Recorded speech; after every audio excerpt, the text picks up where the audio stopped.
Hallo und herzlich willkommen zu unserem 22. Rennen. Heute fahren wir in Portimão. Das ist in Portugal und das ist auch genau die Rennstrecke, wo die Formel 1 am Sonntag, letzten Sonntag erst gefahren ist.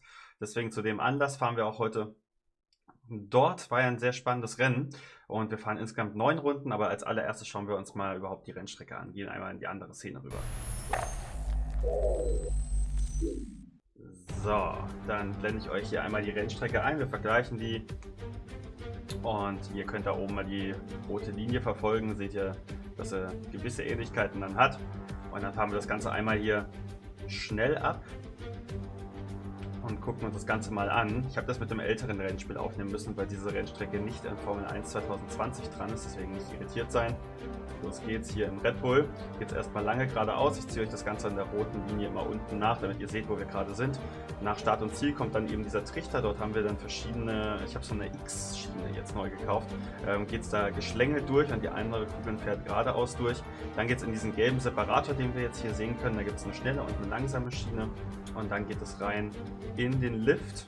Da macht natürlich der Formel 1-Wagen im Video keinen Halt. Geht dann nach oben über diese transparente Platte. Da gibt es auch ein paar unterschiedliche Richtungen, die Kugeln laufen können. Letztendlich fallen sie dann in den Trichter rein und dann gibt es in die Rechtskurve einen Berg nach oben. Und dann nochmal eine starke Rechtskurve, bis es dann auf eine halbwegs lange Gerade mit einem leichten Linksknick geht. Diese Rennstrecke, ihr seht es in dem Video oben, ist sehr, sehr hügelig. Ist wie auf dem Berg und Talfahrt, sind glaube ich über 12 Meter Unterschied zwischen dem höchsten und dem niedrigsten Punkt. Also echt coole Strecke zum Fahren. Freue mich auch richtig drauf. Die wird nämlich im nächsten Formel 1 Rennspiel dann mit dabei sein. Und dann geht es hier in diese langgezogene Linkskurve, dann da hinten nochmal eine Rechtskurve und dann wieder auf Start und Ziel. Und wie gesagt, dort unten haben wir dann einen Separator. Und dort geht es dann eben darum, fahre ich jetzt die langsame oder die schnelle Schiene, und dort mit dem X-Schienen haben wir dann ebenso die Möglichkeit, dass die Kugeln sich da entsprechend überholen. So, dann wechseln wir wieder die Szene und gehen wieder zurück zum alten Bild. Also wir fahren heute 9 Runden. Insgesamt wird Lotus vorne starten, Mercedes zweiter, Red Bull dritter und Ferrari vierter. Verlieren wir keine Zeit. Jetzt ist noch mein Arm da im Video. Ups. Und dann geht's los. Aber es ist schön jetzt wieder bei dem Video, weil wir können jetzt verfolgen, wie die Kugeln dort den Lift mit hochfahren. 9 Runden insgesamt und die rote bleibt hier ein bisschen hängen, ist aber noch kein Problem. Dann geht es in diese langen Schlangenlinien da rein und dann mit diesen coolen Schienen, die wir haben, die haben starkes Banking. Banking bedeutet einfach nur diese Neigung, die wir haben, das benutzt man in der Formel 1-Sprache auch so. Und dann schauen wir mal, Mercedes hier mit einem guten Start, Ferrari kann an allen vorbeiziehen. Und jetzt gucken wir mal im Lift, oh, der Lotus bleibt da richtig hängen. Ich habe fast wieder vergessen, die Zahlen einzublenden. Und in die zweite Runde, Mercedes hier mit einem super Start, ist Platz 1 und leicht mit Ferrari abgesetzt. Und dann gehen wir in die zweite Runde rein. Schauen wir mal, ja, da oben kann man vielleicht nicht unbedingt auf der Platte überholen, aber man kann sich zumindest ein bisschen Vorsprung ausarbeiten.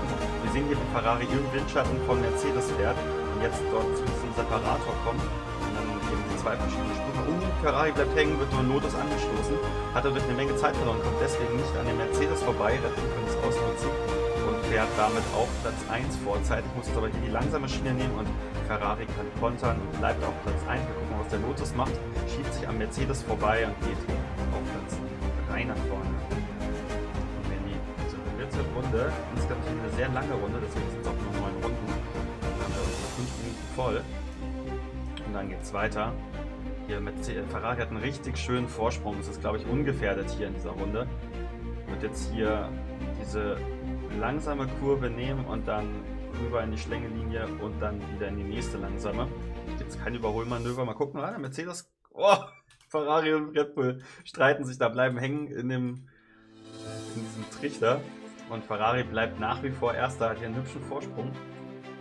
Aber Mercedes konnte insgesamt 2 Plätze gut machen, ist jetzt auf Platz 2 vorne. Und Red Bull ist zurückgefallen auf den letzten Platz. Die sind hier alle dicht 3 hintereinander, nur Ferrari hat einen kleinen Vorsprung. Da sind wir mal gespannt. Und tatsächlich bleibt der Lotus auf der transparenten Ebene hängen, verliert dadurch eine Position, ist aber jetzt im Windschatten von dem Red Bull. Wir schauen mal, was die beiden jetzt da hinten machen, wer da vielleicht nach vorne brechen kann. Mercedes kommt hier nicht viel näher an den Ferrari ran, aber Lotus kann den Mercedes zumindest überholen, geht jetzt auf Platz 2, ist im Windschatten von Ferrari und wird jetzt hier auch noch vorbeiziehen und geht damit in Führung. Und wir gehen rein, haben jetzt die Halbzeit fast geschafft, gehen in Runde 5. Und jetzt sind alle 4 Kugeln ein bisschen weiter auseinander. Lotus konnte sich hier durchsetzen, jetzt mit der besten Position vorne. wir schauen mal hier auf der transparenten Ebene. Da kommt jetzt Mercedes erst drauf. Lotus ist jetzt mit einem echt weiten Vorsprung von Mercedes, wenn man transparent sieht. Geht jetzt hier schon in den nächsten Separator rein. Ja, schauen wir mal. Ferrari, ein bisschen kürzerer Weg, reicht aber nicht dazu zum Überholen. Red Bull wird ja auch hier die langsame Linie nehmen. Schauen wir mal, was der Mercedes machen kann. Ja, kommt am Red Bull vorbei, aber nicht am Ferrari. Wird jetzt auch hier den kürzeren ziehen und Ferrari kann das ausnutzen. Kontert den Lotus und auch Red Bull zieht am Mercedes vorbei. Dann sind wir jetzt bei 2/3 der Renndistanz, gehen in die Runde Nummer 6. Und der Lotus klebt sich hier so ein bisschen an den Ferrari ran. Ich bin mal gespannt, ich habe bei meinem Turniervideo fürs Halbfinale habe ich diese X-Schienen auch benutzt. Dort auch schöne Schlängelinien, dass sie sich dort überholen. Sorgt für super viel Spannung. Da nochmal großes Dankeschön, dass ich die bekommen habe. Die sind verlinkt in der Videobeschreibung. Könnt ihr euch gerne auch bestellen. Funktionieren super, einwandfrei, kann man nur empfehlen. So, dann gehen wir in die Runde 7 und jetzt beginnt so langsam diese Phase, wo es um die Punkte geht. Mercedes konnte sich hier zurückkämpfen, hat einen hübschen Vorsprung, aber wir haben schon gesehen, gefühlt bis auf Red Bull war, glaube ich, jeder schon mal vorne. Es kommt dann tatsächlich am Ende drauf an, vielleicht sogar schon so Vorsprung zu haben, dass man in der letzten Runde nicht mehr eingeholt werden kann. So wie es bei Mercedes jetzt auch ist. Ich glaube nicht, dass diese Kugel jetzt eingeholt wird, egal wie weit sie da hinten dran waren. Und so ist es auch. Jetzt Red Bull in der letzten Kurve, da könnte er ihn überholen und macht es auch. Zieht hier vom letzten Platz nach vorne auf den ersten und Lotus zieht noch vorbei am Mercedes und der bleibt sogar dadurch ein bisschen hängen, wird aber vom Ferrari angestoßen.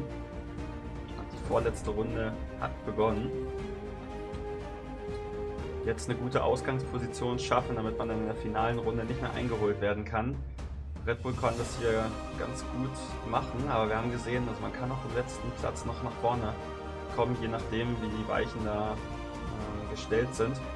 Und Ferrari zieht hier schon mal an dem Mercedes vorbei, schafft er auch noch den Lotus, ja, geht da im Trichter vorbei. Und jetzt der Kampf mit dem Red Bull und zieht dort nach vorne, ist jetzt wieder auf Platz 1 für die letzte Runde.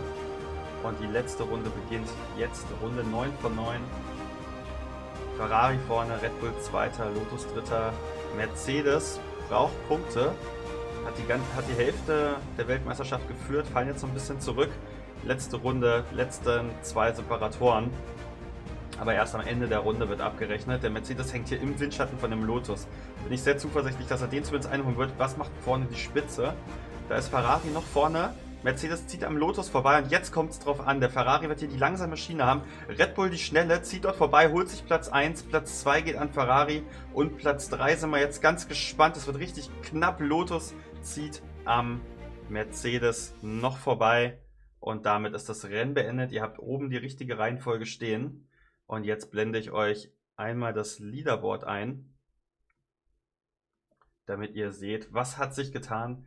Red Bull holt mit 5 Punkten jetzt 63 Punkte insgesamt, ist damit neuer Führender in der WM mit 1 Punkt Vorsprung vor Ferrari. Die haben 3 Punkte geholt, haben mit 62 Punkten alleinigen zweiten Platz. Mercedes fällt weiter zurück, hat 58 Punkte und Lotus holt 2 Punkte mit 54 Punkten. Wenn euch das ganze Video gefallen hat, ihr kennt das Spiel, lasst mir gerne ein Like da, subscribe, drückt die Glocke. Und dann sehen wir uns im nächsten Video wieder. Ich werde mich freuen, wenn ihr da wieder mit dabei seid. Wir sehen uns auch im Halbfinale von dem Turniervideo. Wird richtig nice. Habe ich schon mit aufgenommen. Sind wir mal ganz gespannt drauf, was da rauskommt. Ich freue mich auf euch. Macht's gut. Ciao.